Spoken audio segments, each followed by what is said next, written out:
अपवित्र दुनिया के प्रभाव में नहीं आना चाहिए। प्रभाव में आने का कारण भी बता दिया। क्या कारण बताया? संग दोष और अन्न दोष। फिर भी देखो बंदर बुद्धि है, बिल्कुल बात को समझते ही नहीं।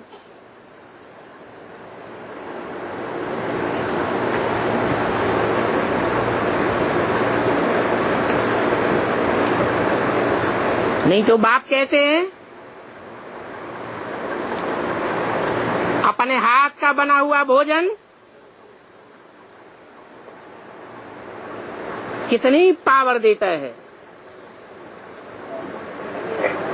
कोई प्रैक्टिकल करके देखे।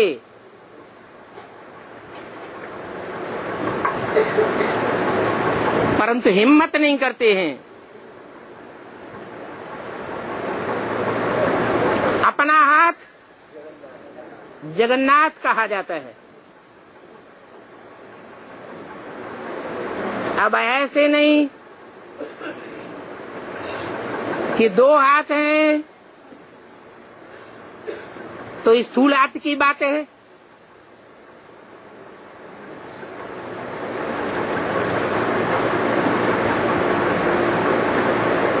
पति विज्ञान में चलता है, पत्नी विज्ञान में चलती है। दोनों एक दूसरे के सहयोगी है, तो उनको हाथ कहेंगे नहीं कहेंगे? हाथ कहेंगे। जानते हैं ये हमारा सहयोग रूपी भुजा है, हाथ है। पक्का है या कच्चा है ये भी जानते हैं।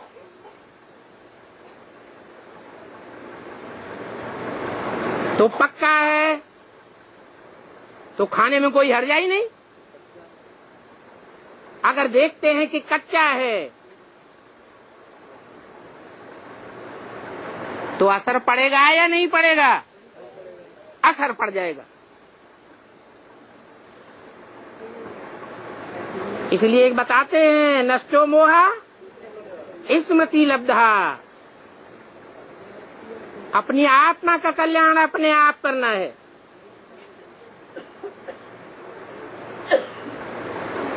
यहाँ तो लौकिक और अलौकिक दोनों ही परिवार सामने हैं।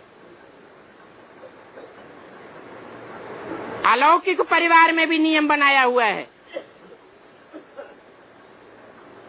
कोई की धारणाएं अंदर अंदर कैसी है कुछ पता नहीं चलता।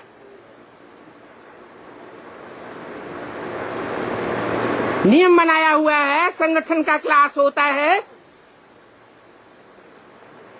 तो जहाँ तक हो सके अपने हाथ का बना हुआ भोजन खाओ।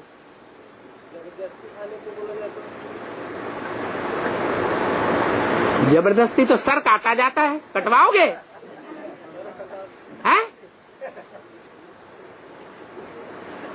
कोई ने झूठ बोल दिया, हमने बाबा का डायरेक्शन ले लिया है, भला खाना खिलाओ।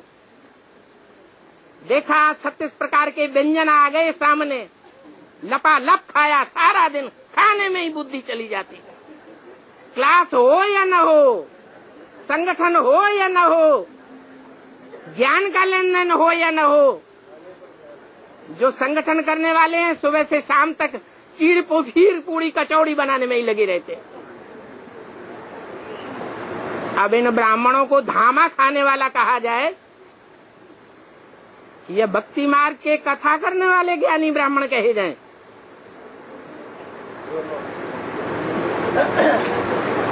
कथा करने वाले 1 2 4 होते हैं, धामा खाने वाले ढेर के ढेर होते हैं।